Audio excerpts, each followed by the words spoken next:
back downstairs in the jungle again. We were on last weekend. We were gonna go duck hunting Saturday, but we got busy. I think Friday night and Saturday morning we got up. Just didn't feel it. Didn't feel like doing anything. Just stayed home. Granddaughter was here, so hung out and played around with her.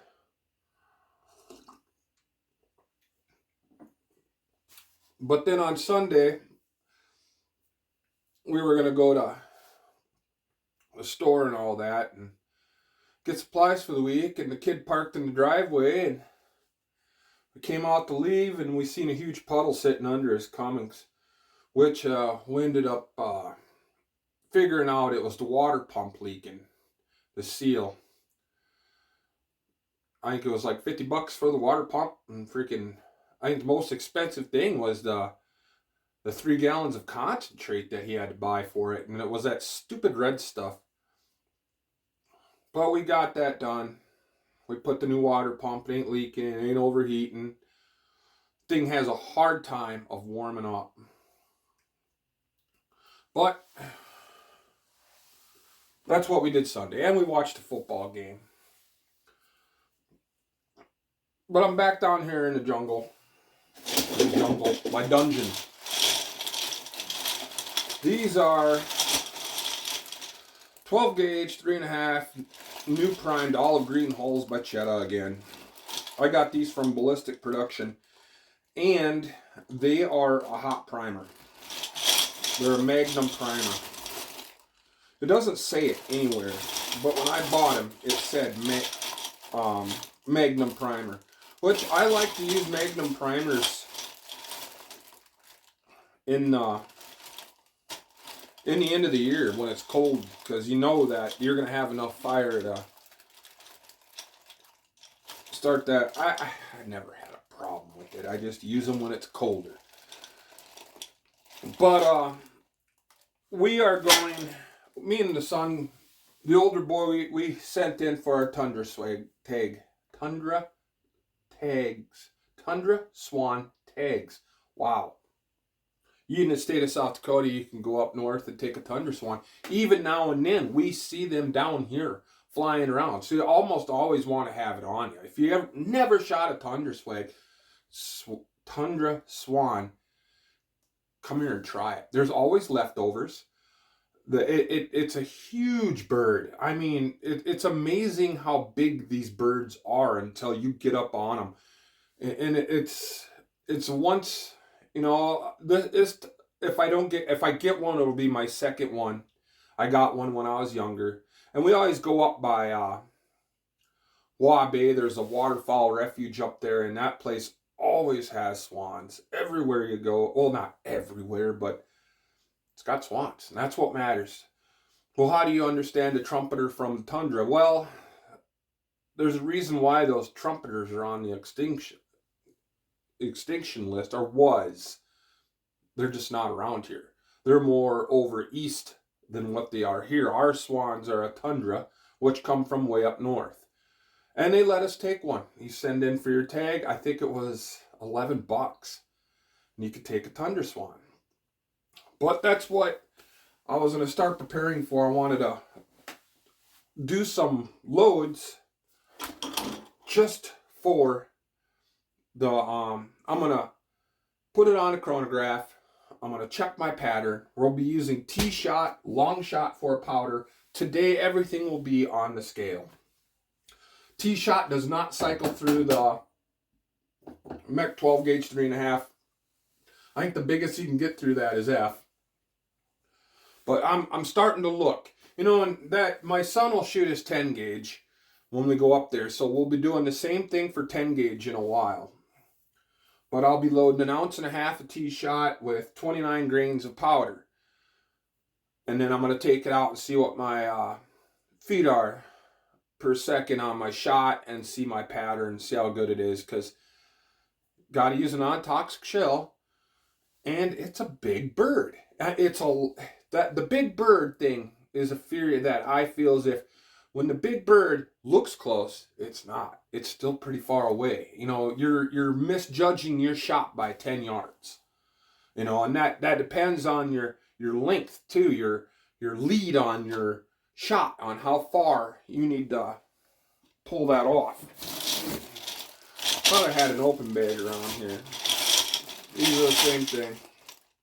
But again, I got these before everything went into hell in a handbag. So I think there's 100 in the bag, and I only paid like 25 bucks for it or something, 20 bucks. So I got 2 bags, the son got 2 bags, and we've already burnt through 2 bags because we like using these in the end of the year on geese. We'll load them up full of T-shot. And what I've noticed is that our T-shot varies.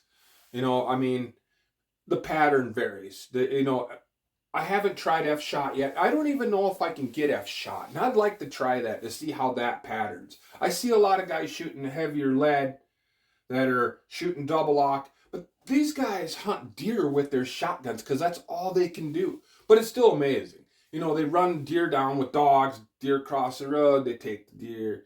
And then, oh, that's not right. Well, meat in the freezer is meat in the freezer, people. That's what matters. I've had, and oh, how could a Tundra Swan taste? I've had it taste like total crap. And I had this one lady, I couldn't tell if it was roast beef or a bird. It was absolutely delicious, and that lady passed away. But that was, I think I was just out of high school, or maybe it was my senior year or something like that.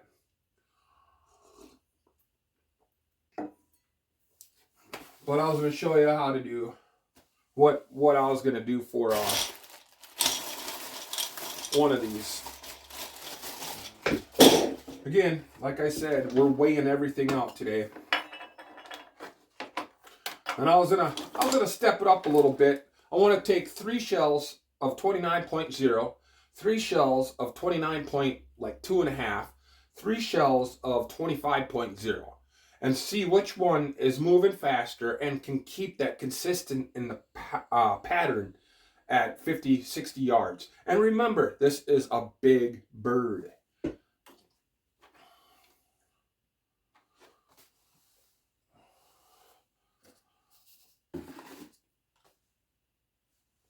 So first, I got to get a scoop. Wonder where my scoops went.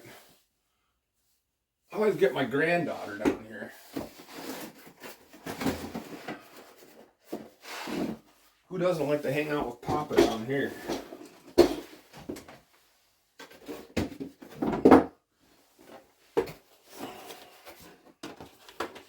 I haven't even opened this yet.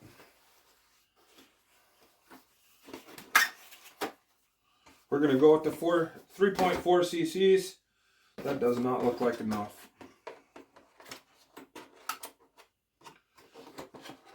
Just going to go with the big one.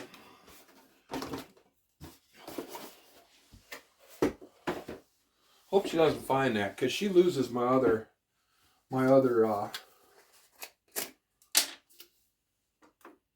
switch it over to grains. Ooh. Boy, this container's starting to run a little low. Ooh, that's way heavy.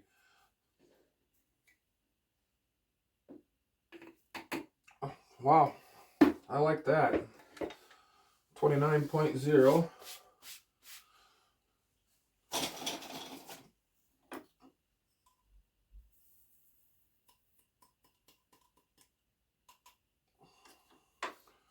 Move that out of the way. Turn this to ounces. Grab your T-shot. Oh, there's my adjustable scoop. But I use that for powder or BBs.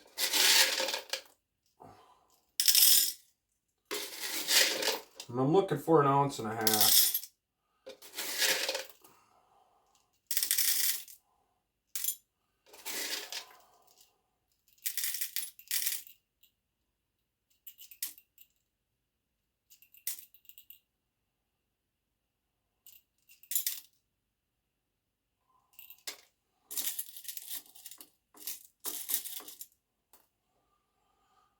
1.499.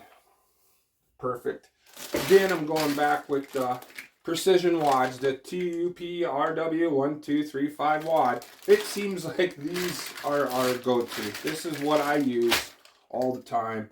And you're going to have that filler wad again, so make sure it's down there all the way, done correctly. If that tilts a little bit, your shot won't sit in there right. 20 grains of powder.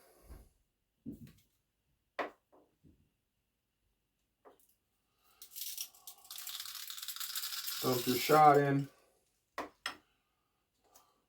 And I'm going to put a card over it. I want to keep it dry.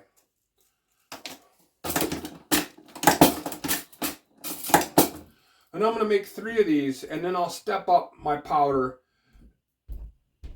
so I don't ruin anything. Not ruin, but I don't want to bring it up so bad where I'm gonna hurt a gun. So, but that's my plan. I got somebody here.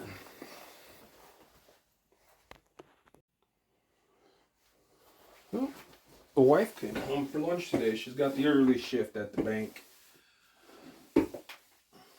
But this right here is my go-to. This 29.0 grains.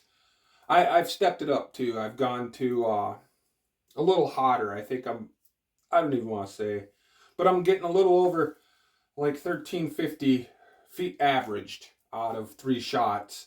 And the pattern seems to really be pretty good out of the 2s and 3s. And it kills ducks dead. And you don't need a 3.5 to kill ducks. More BBs, more hit. These BBs ain't moving any faster than what my 2 3/4 dove load is.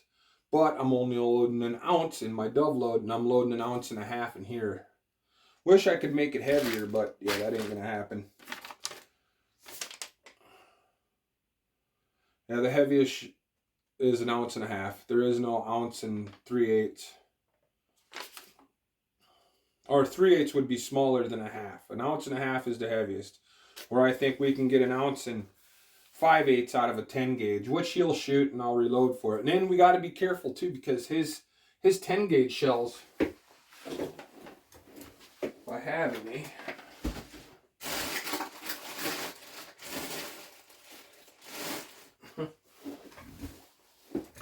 I don't. The ones that he picks up are the exact same hulls. So you really mark it on your boxes 10 or 12 gauge. But I was going to get some testing done. I was going to load them up a little hotter, and then I don't think I'll go any hotter, but I'm looking for that 1400 feet per second. That's what I want out of the shotgun. And I know, like, all these published loads from Precision, from anyone, they have to play it safe. They cannot go over. They can, but they're not going to do that because they don't want people to come back and say, well, because of your reloading information, I blew my gun up and I blew my fingers off, so that's your fault. Yeah, that's your fault. You're going to pay for that. No, they shouldn't. You're the one down here or wherever you're at taking care of that. But it's been in our thought process to take our trip up north. And it's also been in our thought process to get the heck out and go do some fishing on the river because it's starting to pick up at Chamberlain again. But I'll load some of these out. I'm going to put this one away because I know what these are doing. I'm going to step it up a little bit. Make 3 of each. And then find out where I'm sitting at. I could send shells in to him to have pressure tested.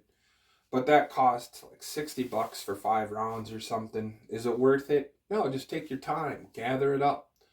Look for obvious signs of pressure hitting on if you see your primer coming out a little bit or the brass is kind of mushed in a certain way, yeah, that will tell you that you have overloaded your shell. And, the shot matters too, because this is heavy. This is an 1.5 ounces with that grain of powder pushing out on that shot. With that, your pressures come up.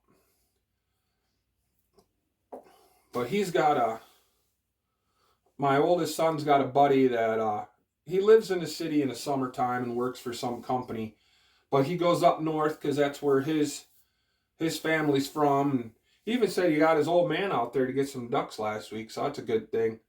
But we'll ask him. We don't, he's busy. He runs a guide service, or he guides for a service up there. He's busy. He don't got time, but he's up there. He's up there all the time. He keeps his eye out, and he looks.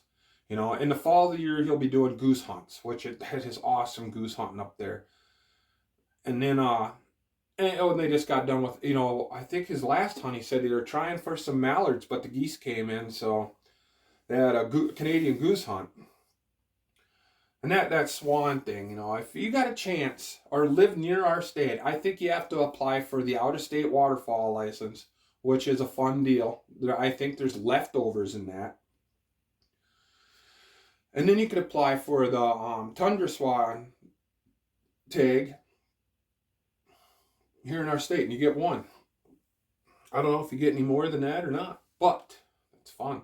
It's a big bird. It's misleading when you shoot at it how far away that bird is, because it's twice the size of a big Canadian. So when that bird's that far out there, you got to think, maybe it's an extra 10, 15 yards away from you. But I was starting to get ready for reloading some steel tee shot for Tundra Swans this year. I don't know if we'll make it up there or not. Like I said, it's a cheap tag. It's not terribly expensive. We have our deer tags for up north, so we'll have to take care of that too. Which we're set up. Our rifles, we'll go out to the range and make sure our rifles are still hitting where we want them, and that's it. All right, I got reloaded 30-06 rounds, so. But that's it. I'm going to play around with this for a little bit. Head to the office and see what's going on. Had an overnight train last night. It took, we started at 2 in the afternoon, and we got done at 2:30 in the morning.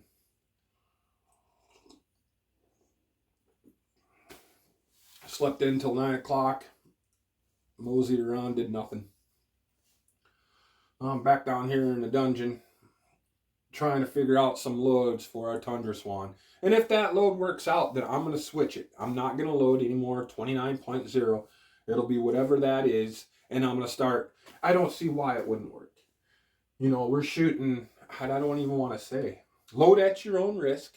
Don't smoke while you're around this, because it's an accelerant. It's not an explosive. It's an accelerant. Be smart, not stupid. Double check everything. Keep your mind in the game. And I tell people it's just a shotgun. It is. It's just a shotgun. But remember, keep your head in the game. Load at your own risk. Tundra Swan. Maybe I can get some videos on that. Thanks for watching.